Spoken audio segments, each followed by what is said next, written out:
Jamen det hele det startede med, at jeg begyndte at gå til guitar.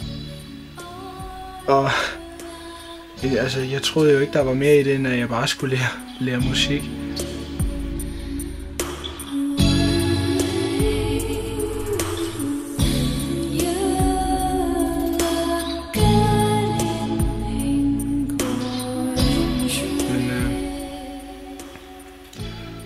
Så begyndte jeg at få problemer, stille og roligt.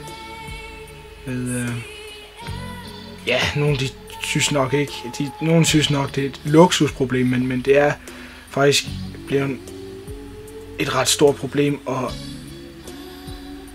jeg ved ikke, hvad jeg skal gøre ved det længere.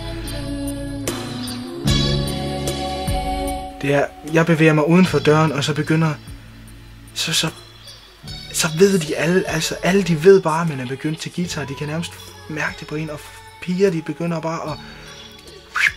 Hallo, der er det over. Man bliver nævet i røven i gågaden.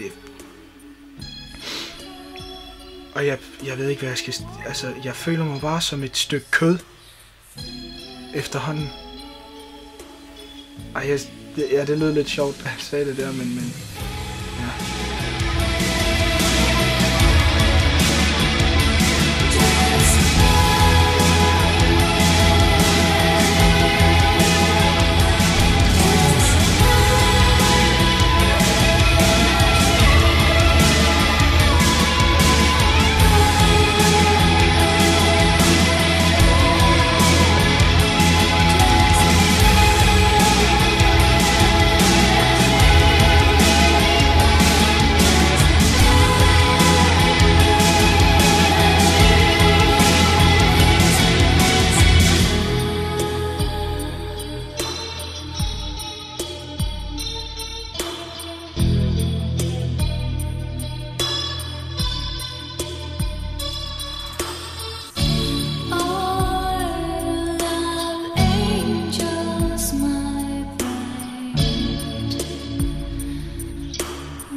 Jeg føler mig bare som et stykke kød.